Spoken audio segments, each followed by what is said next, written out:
Alors on a un verset dans le Coran dans lequel Allah il nous dit, concernant ceux qui mangent le riba, الذين يأكلون الربا لا يقومون إلا كما يقوم الذي يتخبطه الشيطان من المس. Allah il nous parle des gens le jour de la résurrection, comment ils vont être ressuscités.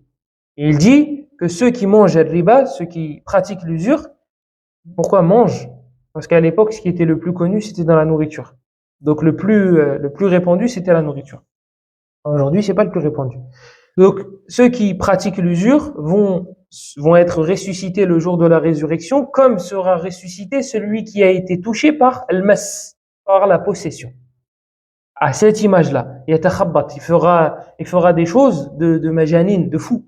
Il fera des gestes incohérents, des gestes qui ne sont pas dignes de quelqu'un qui a une raison. Les savants du tafsir disent que c'est une preuve que le mas existe, que la possession existe.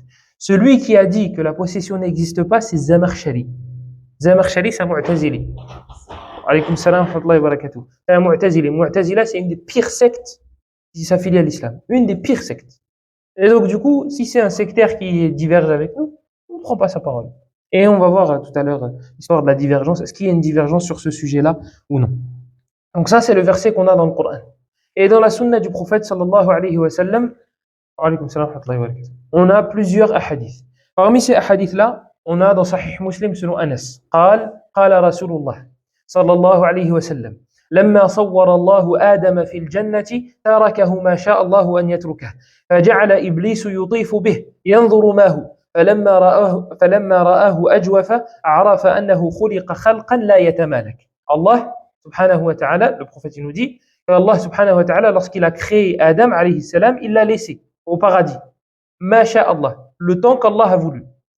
Ja'ala Iblis yutifu bih. Iblis, il commençait à tourner autour de lui. Et il regarde, il rentre, il sort, il commence à regarder. Falamma ra'ahu ajwaf, lorsqu'il l'a vu, ajwaf. Ajwaf, ici, il y a plusieurs interprétations possibles. Ajwaf, c'est celui qui a attendez. Sahibu jawf. Et d'autres, ils ont dit ma dakhiluhu khalin. Celui qui est à l'intérieur vide. Il peut rentrer, il y a de l'espace. Il peut rentrer le djinn, Iblis. Donc, فلما رآه خلق خلقا فلما رآه أجوف عرف أنه خلق خلقا لا يتمالك. Lorsqu'il a vu que Adam, que les humains de manière générale étaient créés de cette manière-là, il a su, Iblis, que les humains ne pourraient pas se retenir. Ils ne pourront pas se retenir. Qu'est-ce que ça veut dire ils ne pourront pas se retenir? Ils ne pourront pas résister aux wasawis. Ils ne pourront pas résister aux shahawat, aux envies. Et là, regardez dans le hadith, Iblis, il est rentré, il est ressorti. Et donc, du coup, c'est une preuve que les démons peuvent rentrer dans le corps des humains. Et le hadith est dans Sahih Muslim. Le deuxième hadith qu'on a est dans le Bukhari et Muslim. Selon Abdullah ibn Abbas, radiyallahu anhuma, أنه قال لعطاء بن أبي رباح وعطاء بن أبي رباح وعليكم السلام ورحمة الله عطاء بن أبي رباح من تلاميذ عبد الله بن عباس قال ابن عباس لعطاء ألا أريك امرأة من أهل الجنة قال عطاء بلى فقال هذه المرأة السوداء أتت النبي صلى الله عليه وسلم فقالت إني أسرع وإني أتكشف فادعوا الله لي فقال رسول الله صلى الله عليه وسلم إن شئت دعوت الله أن يعافيك وإن شئت صبرت ولك الجنة فقالت أصبر فقالت إني أتكشف فادعوا الله لي ألا أتكشف فدعا لها. Hadith est dans le Bukhari et Muslim. J'insiste beaucoup. Il est dans le Bukhari et Muslim. Le premier, il est dans Muslim, etc. Vous allez voir pourquoi, à la fin. Ibn Hajar, il disait وَمَنْ تَكَلَّمَ فِي غَيْرِ فَنِّهِ أَتَى بِالْعَجَائِبِ. Celui qui parle dans une chose qu'il ne maîtrise pas va venir avec des choses étonnantes. Une fois, j'ai dit ça à un frère, et il a dit, bah t'as vu, je vais venir avec des choses étonnantes. Mais lui, il pensait que c'était positif. Alors que non, c'était péjoratif. Il va venir avec des choses étonnantes, il y a des catastrophes. Lui qui parle dans un domaine qu'il ne connaît pas, il va venir avec des catastrophes. C'est comme ça qu'il faut comprendre la parole. Pas avec des choses étonnantes, il y a des choses positives. Vous allez voir pourquoi je dis ça. Donc, dans le Bukhari et Muslim, selon Abdullah ibn Abbas, Abdullah ibn Abbas radiyallahu anhuma, il a dit à son élève Ata ibn Abi Rabah. Il lui a dit, Ibn Abbas, il lui dit, ne vais-je pas te montrer une des femmes du paradis? Ata, il a dit, bien sûr. Il lui a dit, cette femme noire. Regardez, ici, si ce qui est voulu, c'est la description, alors il n'y a pas de mal. Là, il a dit la femme noire. Si ce qui est voulu, c'est la description, il n'y a pas de mal. Si par contre, il veut dire par ce terme-là le fait de le rabaisser, là, il y a un mal. Pareil pour dire le frère là, tu vois pas de qui je parle, le frère qui marche de travers.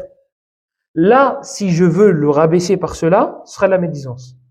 Si par contre, je veux juste le décrire, il n'y aura pas de mal. Dans les rapporteurs de hadith, vous avez Al-A'mash. Al-A'mash, c'est celui qui voit mal. Vous avez Al-A'raj. Pareil, c'est quelqu'un qui voit mal. Ça, si tu le dis dans le but de le descendre, c'est haram. Si tu le dis dans le but de le décrire, il n'y a pas de mal. Donc là, il dit, Ibn Abbas, il lui dit cette femme noire, hein? Exactement, c'est la niya qui compte. C'est la niya qui compte.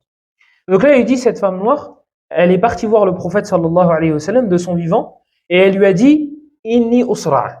Inni usra', as-sar', il a deux sens. Et Ibn Hajar, lorsqu'il explique, Ibn Hajar, je vous rappelle que c'est celui qui a écrit la meilleure explication de Sahih al-Bukhari. La meilleure en vrai, c'est Ibn Rajab. Mais Ibn Rajab, il l'a pas terminé. Il est mort lorsqu'il est arrivé au chapitre de l'Janaïs, les salades mortuaires. Il est mort à ce moment-là, subhanallah, quand il expliquait ce chapitre-là. Et donc Ibn Hajar, il est venu, il l'a terminé. Et c'est l'explication la plus complète qui a été terminée, c'est celle d'Ibn Hajar sans aucun concurrent. Et Ibn Hajar, il dit dans l'explication de ce hadith-là que Usra', il peut avoir deux sens. Crise d'épilepsie, qu'on connaît nous aujourd'hui, ou bien la possession démoniaque. Le fait d'être possédé. Et il dit que la plus probable, c'est la deuxième. Et il a rapporté plusieurs chaînes de transmission avec cette information-là. Wa alaykoum salam wa rahmatullahi wa barakatuh. Donc elle dit Inni usra', je suis possédé, et je perds le contrôle. Wa inni atakashaf, et je fais montrer ma nudité. Lorsque je perds la raison, lorsque je fais une crise, bah, j'enlève mes habits. C'est incontrôlable, je sais pas de ma faute. Fad'u Allah li, invoque Allah pour moi. Elle dit au prophète. Le prophète sallallahu alayhi wa sallam, il lui a donné deux propositions. Il lui a dit In shi'ti sabarti wa lakil jannah. Wa in shi'ti da'awtu Allah an yu'afik. Il dit si tu veux, j'invoque Allah pour toi et il va te guérir. Et si tu veux, j'invoque Allah, et si tu veux, tu patientes et tu auras le paradis. Imaginez-vous la maladie que c'est. C'est énorme, c'est pas. Elle a dit je patiente. Elle a dit asbir. Et regardez le subhanallah. Elle a dit mais inni atakashaf. Je fais montrer ma nudité. Invoque Allah pour que. D'accord, il me guérit. Il ne va pas me guérir. Je veux pas qu'il me guérisse. Mais invoque Allah pour que je ne fasse pas montrer ma nudité. Et il est invoqué pour elle. Vous imaginez? Même lorsqu'elle perd la raison, elle ne veut pas qu'on voit sa nudité. Sachez que montrer sa nudité, de base, c'est un châtiment. De base, c'est un châtiment. C'est pas une liberté, c'est un châtiment. Revenez à l'histoire. Les premiers humains, c'est qui? Adam et Hawa. Quand est-ce que leur nudité a été montrée? Lorsqu'ils ont désobéi. C'est une punition en fait. فلما ذاقا الشجرة بدت لهما سوآتهما وطفقا يخصفان عليهما من ورق الجنة. Dès qu'ils ont désobéi, Allah a dévoilé leur nudité. Eux, ils ont couru pour cacher. C'est leur fitra, c'est leur nature saine. Pour eux, c'est un iqab, c'est un adab, c'est une punition, c'est un châtiment d'être dévoilé. C'est pas une liberté. C'est pas une liberté. Et à la kulli hal, on va pas s'étaler sur ça. Donc le hadith, il prouve bien que la possession existe. Le hadith est dans le Bukhari Muslim.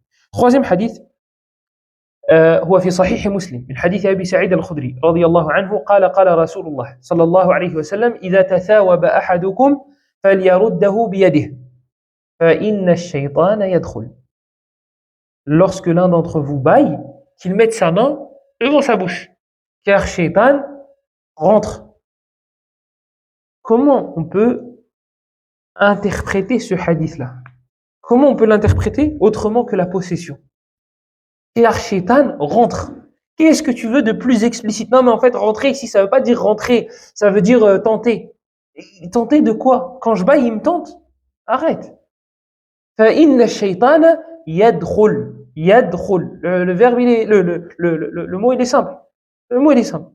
Comment après ça, on va le voir. Comment après ça, on peut dire que non, la possession, ça n'existe pas, et c'est des khurafat, c'est des choses inventées, etc. Bref, le quatrième hadith, il est dans Sahih Muslim. selon Hudayfa, radiyallahu anhu. Et il dit que le prophète sallallahu alayhi wa sallam était à table avec des compagnons. Et les compagnons ne mangeaient pas avant le prophète. Ils attendaient qu'il commence. Ils attendaient que le prophète commence à manger et eux, ils commencent à manger. Et là, il y a un homme il y a une jariya, une servante, qui vient en courant, qui vient rapidement et qui vient pour manger et le prophète sallallahu alayhi wa sallam a attrapé sa main. Et le prophète, il a dit, c'est shaytan. Il a voulu yastahillu ta'am. Il voulait manger, il voulait participer au repas. Et il a mis sa main pour attraper la jariya. Une jariya, c'est une servante, c'est pas une adulte. Comme ça, il n'y a pas de... Oh, mais attends, le prophète, il a touché une femme, ça va pas ou quoi? Une jariya, c'est une servante, c'est pas une adulte. Et là, il y a une deuxième personne, cette fois-ci, c'était un homme qui vient, pareil, qui se contrôle pas, qui vient rapidement et qui vient pour manger, et le prophète, il a attrapé sa main. Il y a deux personnes qui viennent pour manger. Elles ne se contrôlent pas. On te dit dans le hadith, elles ne se contrôlent pas. Et le prophète, il te dit, c'est Shaitan qui a voulu manger. Qu'est-ce que tu vas comprendre de ça? Que ces personnes-là étaient possédées, tout simplement. C'était des personnes qui étaient possédées. Le cinquième hadith. Uthman ibn Abi al-As, radiyallahu anhu, il dit que le prophète sallallahu alayhi wa sallam l'a mis à Taïf. Il l'a mis pour s'occuper, pour gouverner, entre guillemets, à Taïf. Et il lui a dit, et depuis qu'il m'a mis chef, depuis qu'il m'a mis à cette position-là, dès que je fais la salade, je ressens quelque chose qui fait en sorte que je ne sais même plus combien je prie. 4, 5, 6, attention, ça arrive à tout le monde. Et là, c'était toutes ces prières. C'était très récurrent, c'était maladif. Il a dit, رحلت إلى النبي صلى الله عليه وسلم فقال ابن أبي العاص قلت نعم قال ما جاء بك. Le prophète sallallahu alayhi wa sallam, il dit, c'est toi, Uthman ibn Abi al-As? Il lui dit oui. Il lui a dit, le prophète, qu'est-ce qui t'a fait venir? Qu'est-ce qui t'amène? Il lui dit, j'arrive pas à prier. J'arrive pas à prier. À chaque fois que je prie, il y a un problème. Il lui a dit, Udnu. Il a dit, rapproche. Et le prophète sallallahu alayhi wa sallam, il a tapé sa poitrine. Et il lui a dit, Ukhruj aduw Allah. 3 fois. Sors ô ennemi d'Allah. Et puis parle à qui là? Parle à Uthman. Sors Uthman. Sors ennemi d'Allah. 3 fois. Dans une autre version d'un autre hadith, il dit, sors ennemi d'Allah, je suis le messager d'Allah. Comment après ça on dit le possession n'existe pas? Ce hadith là il est rapporté par Ibn Majah. Vas-y, on descend et on dit il est faible. Parce que ceux qui disent que la possession n'existe pas, ils disent ce hadith est faible. Vas-y, c'est pas grave, il est faible. On rentre pas dans le débat, il est authentique ou il est pas authentique. Vas-y, il est faible. Qu'est-ce que tu fais des autres?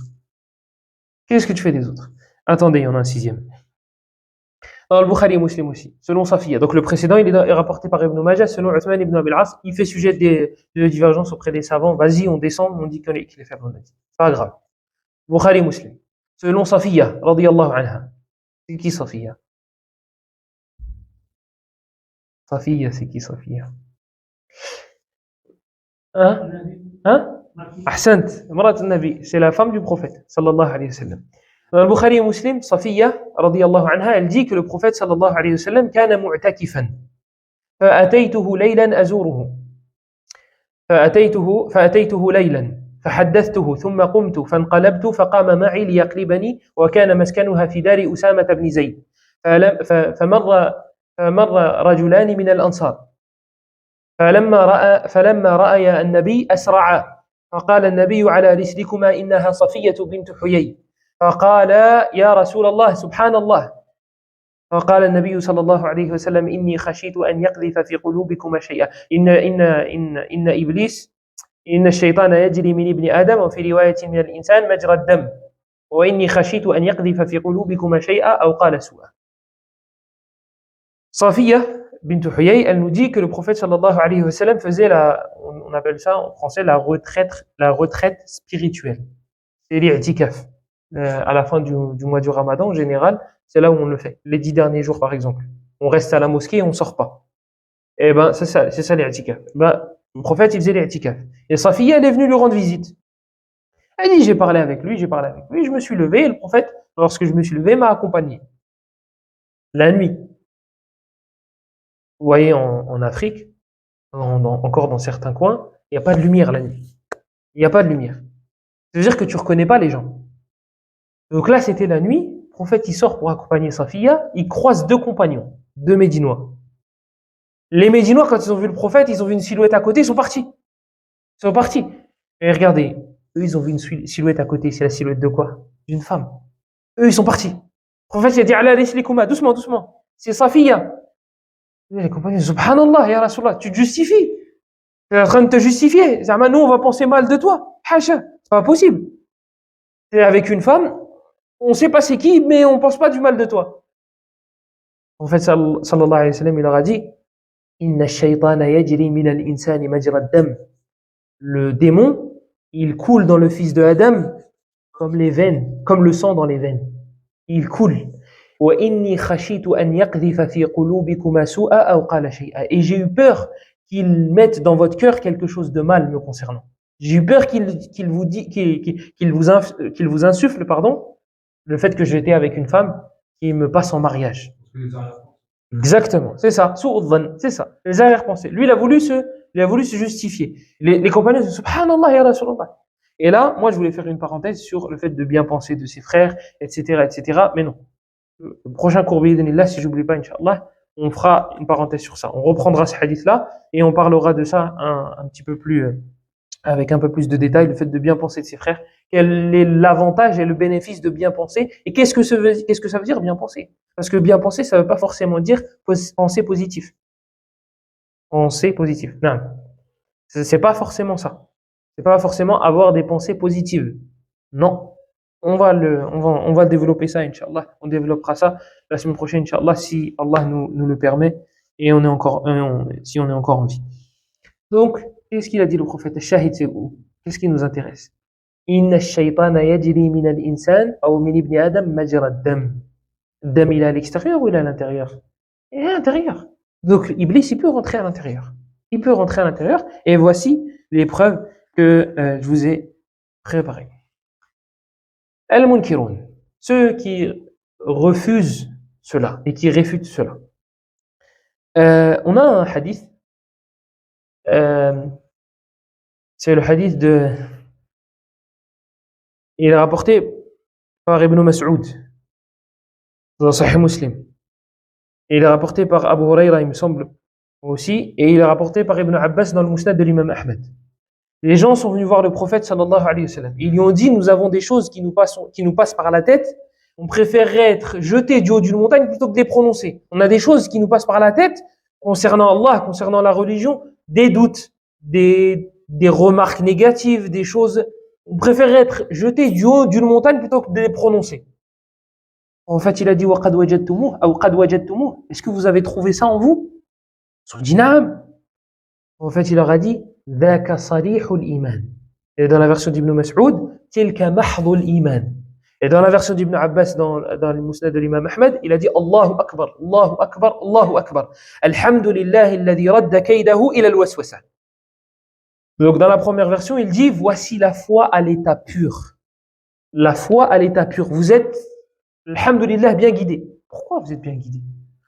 Parce que c'est des choses auxquelles vous avez pensé, ils sont venus comme ça, et vous préfériez être jeté d'une montagne plutôt que de les prononcer. Ben, c'est ça la foi à l'état pur. C'est qu'en fait, ce sont des choses qui passent et de la part d'Iblis. C'est pas vous. Parce que c'est pas des choses qui restent, ce sont des choses qui passent.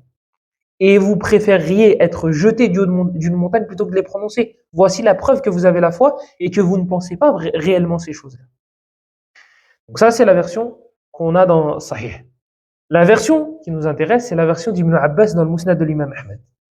En fait, il dit Allahu Akbar, Allahu Akbar, Allahu Akbar. Alhamdulillahi alladhi radda kaydahu ila al-waswasa. Qu'Allah soit loué parce qu'il a fait en sorte que ces ruses, yani à Iblis, soient les insufflations. Alors voilà, ça veut dire que ces ruses, ce sont les insufflations, pas la possession. Il ne peut pas posséder. Parce que ces ruses, le prophète il vient de le dire, il a remercié Allah. Il a dit Alhamdulillah alladhi radda kaydahu ila al-waswasa. Qu'Allah soit loué. Il a fait en sorte que ces ruses soient que des insufflations. Donc il ne peut pas posséder. C'est ça ces ruses, c'est l'insufflation. Comment on répond? Même dans Surat Ibrahim, quand Iblis il va rentrer en enfer, et yaqumu khatiban, il va prêcher, entre guillemets. Il va parler. Qu'est-ce qu'il va dire? وَمَا كَانَ لِي عَلَيْكُمْ مِنْ سُلْطَانٍ إِلَّا أَنْ دَعَوْتُكُمْ فَاسْتَجَبْتُمْ لِي. Je ne vous ai pas forcé à faire, je ne vous ai forcé à faire quoi que ce soit. Je vous ai jamais forcé. Je vous ai ordonné, je vous ai insufflé, je vous ai proposé, vous m'avez répondu. Et maintenant, aujourd'hui, vous êtes en enfer. Et Allah vous a promis, et moi, je vous ai promis. فَأَخْلَفْتُكُمْ. J'ai trahi ma promesse. Et alors qu'Allah, non. Donc, moi, je peux rien faire. C'est ce qu'il dira Iblis. Comment on répond à ces textes-là? Pour la raison, non? Pour la raison. Ils ne sont pas jugés. Mais donc, du coup, est-ce qu'on peut dire, alhamdoulilah, que ces ruses soient des insufflations? Dans ce cas-là, ces ruses sont aussi ces insufflations et le fait qu'ils puissent rentrer en nous. Je vois ce que tu veux dire. C'est les ruses de l'égarement et la possession, en fait, que tu n'es pas jugé. Par le jugement. C'est vrai que c'est une bonne réponse. C'est vrai que c'est une bonne réponse. Autre chose? Et une autre réponse. L'autre réponse, parce que celle-là, elle est plausible, elle est bonne. Wallahu a'lam. C'est qu'en fait, le prophète, sallallahu alayhi wa sallam, il a répondu selon le cas de la personne qui est venue le voir. De la personne qui est venue le voir. Donc du coup, la personne, elle se plaignait de wasawis. Elle dit, je trouve en moi des choses, je préférerais être jeté du haut d'une montagne, et là, jusqu'à la fin. Lui, il se plaint de wasawis. Donc le prophète, il lui a répondu en adéquation avec son problème. Si une autre personne était venue le voir et il lui avait dit, bah écoute, moi, inni usra' comme la femme, là, lui, cette personne-là, il lui aurait répondu d'une autre manière. Donc en fait, il a parlé selon la personne qui est venue le voir. Regardez, vous trouvez dans la sunna du prophète des gens qui sont venus voir le prophète, sallallahu alayhi wa sallam, ils lui ont dit, conseille-moi, quelle est la meilleure des actions? À lui, il lui dit quelque chose, à lui, il dit quelque chose, à lui, il dit quelque chose. Lui et lui, c'est pas la même réponse. Comment ça se fait? L'islam, il est unique. Pourquoi lui a dit, quand l'homme, dans Sahih Muslim, selon Abu Huraira, un homme, il est venu voir, et il lui a dit, Awsini. Il a demandé conseil au prophète, sallallahu alayhi wa sallam. Il lui a dit, la tardab. Il lui dit, ne te mets pas en colère. Il lui a dit, quoi encore? Un autre conseil. Il lui a dit, la tardab. Quoi encore? Il lui a dit, la tardab. Pourquoi lui a donné ce conseil-là? Et à un autre, il lui a dit, la meilleure des actions, c'est ça, et c'est ça, et c'est ça. Parce que lui, il est colérique. Lui, le conseil qu'il faut lui donner, c'est de calmer ses nerfs.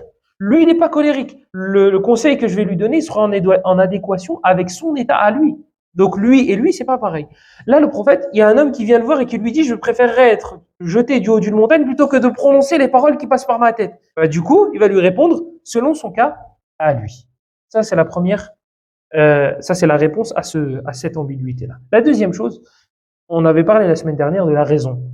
Ils disent la raison n'accepte pas ces choses-là, etc. Ça, on a répondu. Ils disent c'est pas possible qu'un humain soit possédé, etc. On a répondu à ça. Ça, on va pas se répéter. Donc, l'histoire de la raison, etc., on laisse.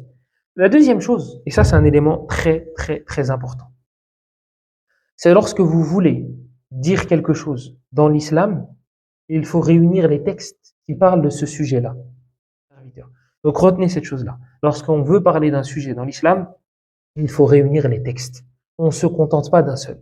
Donc là, les rigolos qui nous disent que la possession n'existe pas parce que, et là il te sort un texte, et ils te disent, regarde le prophète, il a dit, non. Les autres textes, ils disent quoi? Qu'est-ce que les autres textes disent? Est-ce qu'il y a un autre texte qui vient expliquer celui-là, ou qui vient abroger celui-là, ou qui vient éclaircir celui-là, et ainsi de suite. Et ça ne peut le faire que quelqu'un qui nage dans la science. Mais quelqu'un qui prend comme ça et qui prend comme ça, qui a une culture générale sur l'islam, on prend pas ces paroles-là en considération. Voilà, exactement. L'autre point qui prouve la possession, qui prouve que la possession existe, c'est l'ijma'. L'ijma', c'est quoi? Comment on traduit l'ijma'? C'est le consensus. C'est lorsque tous les savants sont d'accord. D'accord? La possession, l'histoire de l'mas, il y a un consensus. Ici, moi, j'aimerais aborder un point. C'est pas parce que je dis que la possession existe que je valide toutes les personnes qui disent qu'elles sont possédées. Parce que nous, les Africains, en tout cas au Maghreb, c'est très répandu lorsqu'on n'arrive pas à travailler, lorsqu'on n'arrive pas à se marier, lorsqu'on n'arrive pas à faire un projet, à entreprendre. L'aïn, sihr, le mas. C'est ça. Soit on m'a fait du ayn, un mauvais œil, soit on m'a fait de la sorcellerie, soit je suis possédé. Il se remet pas en question. Soit lui il fait des péchés jour et nuit, il sort avec ses copains la nuit en boîte de nuit, il fume, il boit, il chante, il prie pas, ou là il prie mais en retard, etc. C'est pas ça le problème, non. C'est shaitan, ou c'est sihr, ou c'est l'ayn. Et comme il disait un, il dit mais l'ayn, le mauvais œil, c'est quand t'as quelque chose d'attirant. Si toi t'as pas de travail, t'es pas marié, t'as pas de projet, qui va te faire l'ayn? Qui va te faire l'ayn? Sihr, sihr, sihr, quelqu'un t'en veut à ce point-là? Et la possession, là, dans la majorité des cas, c'est pas des gens possédés, c'est des gens qui sont malades. Quand tu fouilles dans leur vie privée, tu dis, écoute, ça, est-ce que ça va bien dans ta vie? Est-ce que dans la vie de tous les jours, tu es heureux? Non. Pourquoi? Parce que mon père, il m'a abandonné, parce que ma mère, elle m'a fait, parce que mon frère, on s'est battu pour une histoire d'héritage, parce que, en vrai, il est pas bien à l'intérieur. Il y a rien à voir avec Shaitan. Shaitan, il le laisse tranquille. Il est déjà assez pourri comme ça, ce gars-là. Il n'a pas besoin de lui. Donc, moi, ce n'est pas parce que je dis que la possession existe que je justifie les cas des personnes qui disent, oh, moi, je suis possédé. Non. Je vous dis, l'ayn, ça existe. Ça ne veut pas dire que je justifie les gens qui disent, ah, bah, c'est l'ayn. Non. Non. Je suis en train de vous dire que cette question-là, que ce sujet-là, c'est un sujet religieux, que ça existe. Ça ne veut pas dire que je justifie ceux qui disent, je suis possédé. La plupart des gens ne sont pas possédés. Et j'ai entendu une histoire hier, quand je faisais des recherches concernant les gens qui disent que ça n'existe pas. Et je vais vous la raconter. Et vous allez voir que des fois, c'est vraiment une maladie qui est à l'intérieur. C'est une maladie qui vient de nefs, justement. Il a un problème à l'intérieur. Il essaye de se justifier ou de se cacher derrière une excuse. Donc c'est quoi? Ayn, sihr, possession. C'est la faiblesse. Mais on va en parler, Inch'Allah. Donc, il y a un ijma', il y a un consensus sur le fait que la possession existe. Il n'y a pas de divergence chez les savants. Et Ibn Taymiyyah, rahimahullah, il ramène le consensus. Et je suis étonné parce que quand j'ai regardé les bêtises que sortaient ceux qui disent que ça n'existe pas, ils disent c'est Ibn Taymiyyah et Ibn al-Qayyim qui ont inventé ça. Subhanallah. Ibn Taymiyyah et Ibn al-Qayyim, avant eux, la possession existait. Après eux, la possession existe. Et existera et existe. L'imam Ahmed, rahimahullah, son fils Abdullah, il lui a dit, l'imam Ahmed, il est dans les premiers siècles, hein. Ibn Taymiyyah, c'est 8e siècle. Pour que vous vous situez. L'imam Ahmed, c'est à peu près, 4e siècle, je crois. L'imam Ahmed, à peu près. 3-4, je sais plus exactement. Shafi'i, il est mort en 205, je crois. Donc l'imam Ahmed, il est pas loin. 3e siècle. Ils ont dit, Abdullah, il raconte, le fils de l'imam Ahmed, il dit, il y a Abati, ils disent que la possession n'existe pas. L'imam Ahmed, qu'est-ce qu'il a répondu? Il a dit, kadabou. Il a dit, ils ont menti.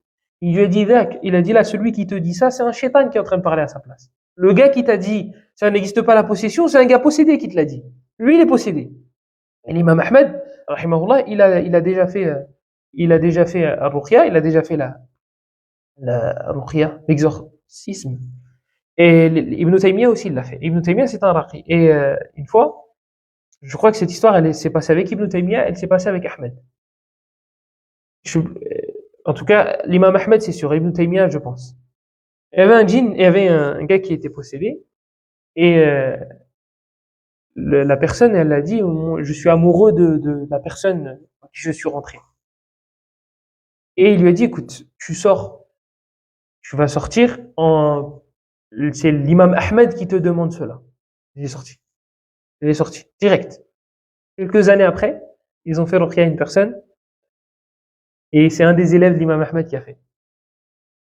Et il lui a dit, je te demande, moi aussi je suis haut placé, moi. T'as vu l'imam Ahmed la dernière fois, il a fait, moi aussi je vais faire. Il a dit, là je te demande de sortir. Et le djinn, il a dit, oh, t'es pas l'imam Ahmed, hein. Il a dit, je sors pas. Donc ça existait avant. Ça existait avant l'imam Ibn Taymiyyah. Et à chaque fois, en fait, on veut coller des étiquettes. On veut coller comme ça des étiquettes. Ils ont même dit le tawhid, l'unicité d'Allah, ne se divise pas en 3. Ça, c'est une innovation d'Ibn Taymiyyah. Sauf que Ibn Battah fait partie des savants du 3e ou 4e siècle. Et il l'a cité aussi. Ibn Mandah, pareil. Abu Yusuf, pareil. C'est des savants des premières générations. Ils ont cité ces choses-là. Donc revenez à l'histoire. Revenez à l'histoire.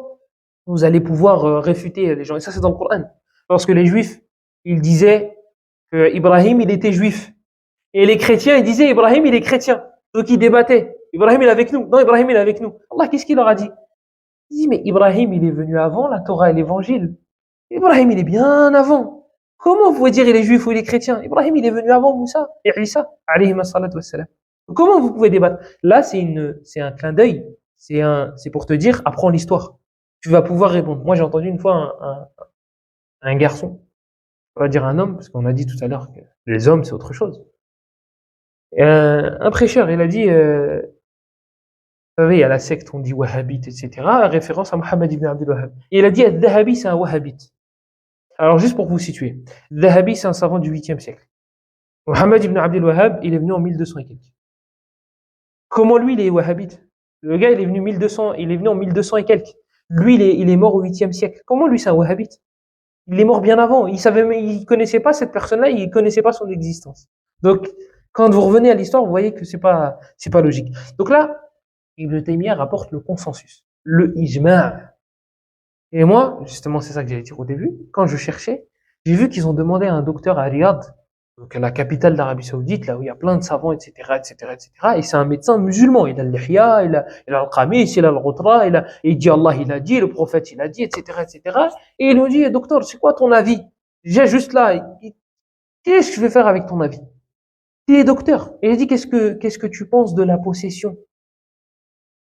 C'est un sujet religieux. Moi, je vais pas demander à ma boulangère de me réparer ma voiture. Elle, je lui demande une baguette. Mais je vais pas lui dire, tiens, s'il te plaît, le moteur, il a un problème, viens le réparer.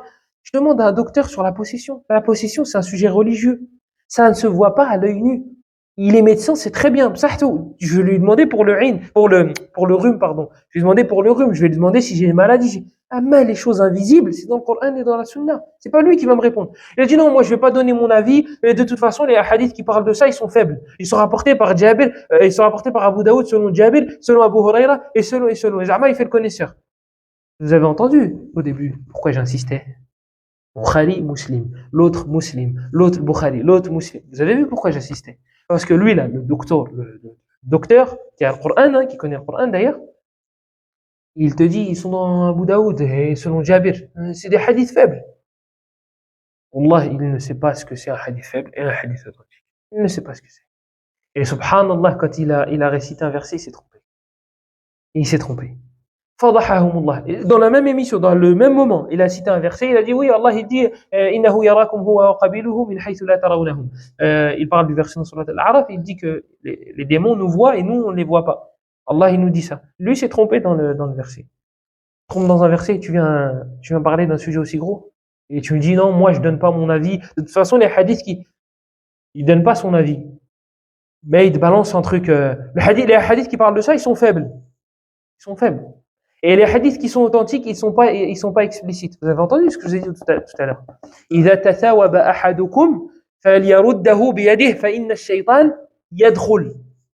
Celui qui baille parmi vous, qu'il mette sa main devant sa bouche, car Shaitan rentre.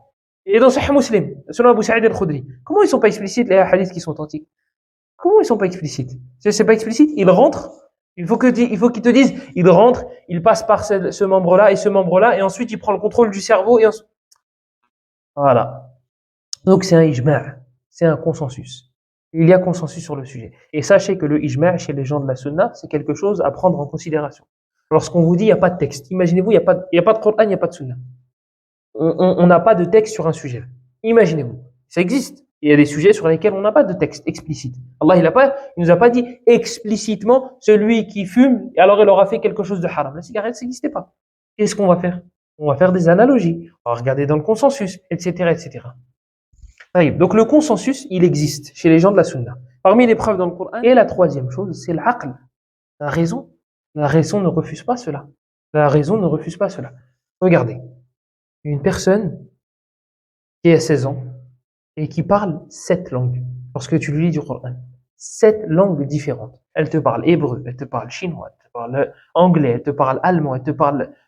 Et tu lui dis, t'es de quelle origine? Il te dit, je suis algérien. Tu vois, mais comment t'as maîtrisé toutes ces langues? Il a dit, wallah, je ne les parle pas. C'est bien, ça prouve bien que là, ta raison va te dire que, attends, celui-là, il n'est pas tout seul à l'intérieur. Il n'est pas tout seul, il y a quelqu'un avec lui. Et ils te disent, non, c'est psychologique. C'est psychologique. En fait, c'est juste une histoire de psychologie d'apprendre des langues et de maîtriser des langues. C'est juste une histoire de psychologie. Et du coup, on va essayer de trouver les failles du cerveau pour pouvoir maîtriser des langues à ce point-là. Il te parle hébreu, il te parle anglais, il te parle allemand, il te parle chinois. Et tu vois ça en face de toi, tu dis non, peut-être la possession, ça n'existe pas. En fait, c'est psychologique. La personne a des problèmes psychologiques. C'est pas possible. C'est pas possible. Donc, même au niveau de la raison, tu peux expliquer que la possession existe. Même au niveau de la raison. Et puis les personnes possédées, afan Allah wa iyyakum, qu'Allah nous en préserve, ils ont un degré de wasawis, d'insufflation démoniaque, qui dépasse la norme. Qui dépasse la norme. Des choses qui ne passaient même pas par leur tête, ils les ont eux. Ça prouve bien que c'est pas eux. C'est pas eux qui réfléchissent comme ça. Mais, comme je vous ai dit tout à l'heure,